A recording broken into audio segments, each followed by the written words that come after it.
Congress party చేసుకుంటే తప్పకుండా ఎత్తుగలను తిప్పుకొట్టాల్సిన అవసరం ఉంది. తెలుగు వారికి ఎక్కడ ఉన్నా కానీ తెలుగుదేశం పార్టీ ఉంటది. ఇప్పుడు వీళ్ళు ఒక ప్రాంతానికి మమ్మల్ని లిమిట్ చేయడానికి లిమిట్. ఇప్పుడు వీళ్ళు 2004 లో చెప్పారు, అప్పటి నుంచి కూడా కమిట్ అయ్యాము మేము. అసలు సోనియా గాంధీ గారు చెప్పారు, కామన్ మినిమం ప్రోగ్రామ్ లో చెప్పారు, అబ్దుల్ కలాం లాంటి రాష్ట్రపతిని చెప్పించారు. అంటే వీళ్ళందరూ కూడా ఇట్లాంటి వాళ్ళందరూ కూడా వీళ్ళని ఎందుకు అడుగుతలేదు? సోనియా గాంధీ మాట్లాడలేదు, ఎందుకంటే హరిగోపాల్ గారు ముందు ఫస్ట్ క్వశ్చన్ చేయాల్సింది ఎవరంటే కాంగ్రెస్ పార్టీ ఇంత నేషనల్ పార్టీ, మరి ఇక్కడ అక్కడ ఉన్నటువంటి అధికారులు ఉన్నటువంటి పార్టీని ఫస్ట్ క్వశ్చన్ చేయాల్సిన అవసరం. ఇప్పుడు హరిగోపాల్ గారు ఒక మౌలికమైనటువంటి మాట ఆయన తీసుకొచ్చారు. ఈ రకంగా రాజకీయ వ్యవస్థలో వాళ్ళు దెబ్బ తీసుకుంటున్నారు అన్నమాట ఆయన చెప్పారు. మీరు ఎప్పుడు రెండు భిన్నమైనటువంటి భావాలు మీరే పెట్టుకుంటే మీరే నేషనల్ అవుతారని చెప్పి భిన్న వైఖరి తీసుకుంటే మీకే ఇబ్బంది అని చెప్పారు. మీరు ఇక్కడ ఏమంటున్నానంటే వారికి తెలియాలనే ఉద్దేశంతోనే మాట్లాడుతున్నాను. ఇక్కడ భిన్నమైనటువంటి వైఖరి కాదు, ఫ్రీడమ్ ఇచ్చాము. మొత్తం స్టేట్ లో ఇష్యూ వచ్చినప్పుడు ఎవరి భాష వాళ్ళు, ఎవరి ఆలోచన వాళ్ళు చెప్పడానికి ఆస్కారం ఇచ్చాం. బెస్ట్ ఎగ్జాంపుల్ జ్ఞానరెడ్డి గారు, లేకపోతే ఇంకొకటి. తర్వాత ఈ దశ వరకు కాంగ్రెస్ పార్టీ వచ్చే వరకు వీళ్ళు డిఫరెంట్ వేలో ఉన్నారు. వచ్చిన తర్వాత బీఎస్సీ కాంగ్రెస్ పార్టీ తరఫున ఆహ్వానించాడు. ఆహ్వానించిన తర్వాత రేపు రోజున అది అధికారికమైనటువంటి కాంగ్రెస్ పార్టీ వైఖరి ఆ వైఖరిని కాంగ్రెస్ రేపు ఈ వైఖరి అయిన తర్వాత వాళ్ళు ఇచ్చేటువంటి రిపోర్ట్ దాని మీద చెప్పేప్పుడు రిపోర్ట్కి అందరూ అన్ని భాషల్లో అన్ని భావాలు చెప్తారు కదండి. అట్లాగే తెలుగుదేశం చెప్తుంది కదండి, అట్లాగే టీఆర్ఎస్ కూడా చెప్తారు కదా. ఈ ఫైనల్ గా వచ్చినప్పుడు కాంగ్రెస్ పార్టీ ఏం స్టాండ్ తీసుకుంటుంది, ఆ స్టాండ్ మళ్ళీ మేము ఇక్కడ ఫాలో అవడానికి మళ్ళీ మాకు ఒక గైడ్ లైన్స్ ఉంటాయి. అప్పుడు మేము ఖచ్చితంగా ఫాలో చేసి లేకపోతే డిఫర్ అవ్వాల్సి ఉంటుంది. ఇది భిన్న వైఖరులు మేము కాస్త వారికి స్వతంత్రం ఇచ్చాము, వారికి కాస్త ఫ్రీడమ్ ఇచ్చాము అనేటువంటి మాట అంటున్నాం. అక్కడ రాజు హరిగోపాల్ వెళ్ళినప్పుడు రేపు ఎన్నికలకు వెళ్ళినప్పుడు మీకు మౌలికంగా కేంద్ర సీఎం లేదు మాట వస్తుంది అనేది ఆయన అసెస్మెంట్. నేనేమంటే ఇవాళ ఉన్నటువంటి ఉద్యమం రేపు వచ్చేటటువంటి నిర్ణయం తర్వాత ప్రజల ఆలోచన ఎట్లా ఉంటుందంటే ఖచ్చితంగా డిఫరెంట్ గా ఉంటుంది. ఇప్పుడు అంటే నేనేమంటానంటే ప్రభాకర్ గారు, హలో ప్రభాకర్ గారు, నేనేమంటున్నానంటే ఇప్పుడు ముఖ్యమంత్రి తర్వాత చంద్రబాబు నాయుడు గారు ఇద్దరు సైలెంట్ గా ఉన్నారండి. వాళ్ళు స్టాండ్ ఇంతవరకు తీసుకోలేదు. ముఖ్యమంత్రి గారు మొత్తంగా నేను చూడాలన్నారు, చంద్రబాబు నాయుడు గారు కూడా అదే అన్నారు. కానీ నేను ఏంటంటే రేపు ఎలక్షన్ లో అంటూ జరిగితే, ఇష్యూ మీద ఎలక్షన్ జరిగితే చంద్రబాబు నాయుడు గారు ఏం క్యాంపెయిన్ చేస్తారు? ఆంధ్ర ప్రాంతానికి వెళ్లి మా యునైటెడ్ తెలంగాణ ప్రాంతంలో సెపరేట్ తెలంగాణ సాధ్యం అవుతుందా? ఎక్కడో ఒక చోట ముఖ్యమంత్రి అయినా స్టాండ్ తీసుకోవాలి. ఒక చిన్న స్పాంటేనియస్ గా జవాబు చెప్పగలుగుతారు. ఒక్కటి చెప్పండి, మీరు ప్రజాప్రతినిధులు గ్రౌండ్ లెవెల్ ఉన్నట్టు గ్రామ లెవెల్ ఉన్నటువంటి వాళ్ళ యొక్క భావాలను తీసుకుపోవద్దా? బేసిక్ ఎక్కడ ఉంటుంది? ప్రజాప్రతినిధులు ఏమంటున్నారు? అక్కడ పార్టీలు కాంగ్రెస్ పార్టీ సోనియా గాంధీ గారు ఏం మాట్లాడరు, ఇక్కడ ఉన్నటువంటి డిఎస్ గారు ఏం మాట్లాడరు, ముఖ్యమంత్రి గారు ఏం మాట్లాడరు. ఇప్పుడు మా నాయకుడు కాదు, ఇక్కడ వచ్చింది ఏంటంటే మేము కూడా ఫ్రీడమ్ ఇచ్చాం. ఇక్కడ మా ప్రజల యొక్క మనోభావాలు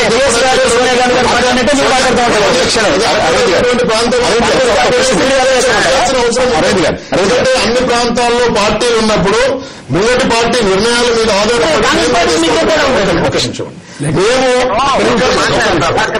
చిత్తశుద్ధిగా ఇక్కడ ఉన్నటువంటి రిజైన్ చేశామా లేదా? 119 నియోజకవర్గాల్లో మా వాళ్ళు జేఏసీకు కట్టుబడి ఉన్నారా లేదా? ఇక్కడ ఉద్యమాల్లో మా వాళ్ళు గ్రామ ప్రాంతాల్లో చేస్తా ఉన్నారా? మేమే ముందంజలో ఉన్నాం, మేమే చేస్తా ఉన్నాం. ఈవెన్ కొన్ని ప్రాంతాల్లో మా నాయకులు లీడ్ చేస్తా ఉన్నారు.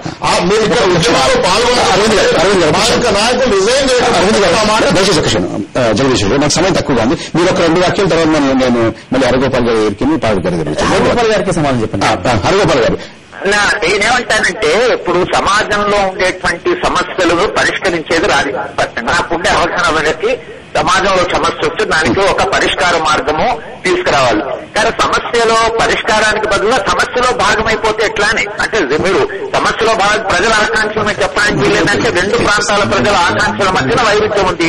రాజకీయ పార్టీ మొత్తం రాష్ట్ర భవిష్యత్ చూసో ప్రాంత భవిష్యత్ చూసో ఒక స్పష్టమైన స్టాండ్ తీసుకొని లేకపోతే జాతి భవిష్యత్ చూసో ఒక స్టాండ్ తీసుకొని తెలంగాణ ప్రాంతం వెళ్లి సమైక్యంగా ఉండాలని చెప్పాలి.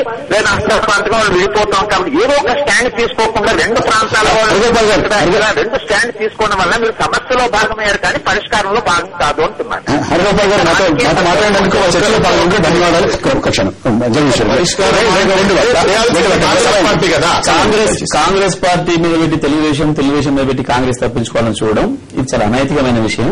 మేము ఇద్దరు ఎవరి మీద పెట్టి తప్పించుకున్నాము వీళ్ళని అనుకుంటే ప్రజలు మాత్రం వీళ్ళని తప్పించుకునేవారు. తప్పకుండా హరిగోపాల్ గారు చెప్పినట్టుగా ప్రజలు వీళ్ళకి ఇవ్వాల్సిన శిక్ష ఇస్తారన్న సందేహం లేదు. రెండు వైపుల రెండు మాటలు మాట్లాడదాం ఇది నీతి అని కనుక మీరు అనుకుంటే అదే నీతి మీరు కొనసాగిద్దామని కనుక మీరు అనుకుంటే ప్రజలకు బాగా తెలుసు ఏం నీతి చెప్పాలో ఏ రకంగా చెప్పాలో సమాధానం ప్రజలు తప్పకుండా చెప్పడానికి సిద్ధంగా సందేహం లేదు. రెండు వాక్యాలు తక్కువ సమయం నేనేమంటే ఇప్పుడు ఉన్నటువంటిది ఒక దశ వరకు వచ్చింది, కమిటీ వరకు వచ్చింది. దీన్ని మనం స్వాగతించాల్సినటువంటి అవసరం ఉంది. స్వాగతించాలి ఒక ప్రక్రియ మొదలైంది. ప్రక్రియ మీరు అనుకున్నట్టు ఉండాలనుకునేది అది నేతృత్వం వస్తుంది. కాబట్టి ఏదో ఒక చేయాల్సిన పైన వాళ్ళు కాబట్టి వాళ్ళు ప్రక్రియకు వచ్చారు. ఆ ప్రక్రియను ఇక్కడ మనం ఫస్ట్ చేయించి మనకు కావాల్సినటువంటి మాటలు మనం చెప్పాల్సిన అవసరం ఉంది. అరవింద్ గారు ఒకటి వారు చెప్పినట్టు పరిష్కార మార్గంలో పోతుంది. ఇంకోటి కమిటీ ఏంటంటే కాంగ్రెస్ పార్టీ వాళ్ళు క్లియర్ గా లేకుండా రెండు ప్రాంతాల తెలుగు వారిని ఒక రెండు జుట్లను పట్టుకొని వాళ్ళు ఇష్టం వచ్చినట్టు రేపు నిర్ణయం చేద్దామనే ఉద్దేశంతో ఈ కమిటీని పంపేయడం జరిగింది. వాళ్ళు ఎక్కడ కూడా బ్యాలెన్సింగ్ చేస్తా ఉన్నారు. స్టేట్మెంట్లు కానీ నైన్త్ ఇచ్చారు, క్లియర్ గా ఇచ్చారు. దాని మీద ఎందుకు స్టాండ్ లేరు? ఇప్పుడు ఏ పార్టీ అయినా కేంద్రంలో ఉన్నటువంటి పార్టీ ఒకటి బట్ 23rd ఇచ్చారు బ్యాలెన్సింగ్ అంటే ఇక్కడ వాళ్ళు ఆహ్వానిస్తున్నారు అక్కడ మళ్ళీ దాని తర్వాత 5th అందరూ ఆహ్వాని అంటే వాళ్లకు అనుకూలంగా ఒక వాళ్ళ పార్టీ చేస్తా ఉన్నారు. కాంగ్రెస్ ఈ రోజు చూసుకుంటే కాంగ్రెస్ ప్రజాప్రతినిధులు రాజీనామా చేయకపోతే మీరు కూడా రాజీనామా చేయాలంటే డెఫినెట్ గా కాంగ్రెస్ వాళ్ళు రాజకీయ సంక్షోభం ఉండాల్సిన అవసరం ఉంది. మేము చిత్తశుద్ధిని కట్టుబడి ఉన్నాం. కాంగ్రెస్ వాళ్ళు 19 మంది చేసినప్పుడే ఎవరు చేసినా చేయకపోయినా మీరు మాత్రం రాజీనామా చేశారు. కాంగ్రెస్ తెలుగుదేశం రాజకీయ లబ్ధికి ప్రయత్నిస్తున్నాయి. మేము తెలంగాణ ప్రజలు మీ రాజకీయ గ్రామాలను రాజకీయ గ్రామాలను రాజకీయాలు కాదు నాయకుడు తెలంగాణ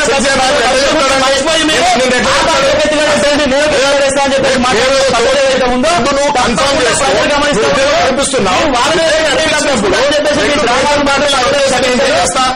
మనకంటే ముందున్నారు. ముందు అరవింద్ గారు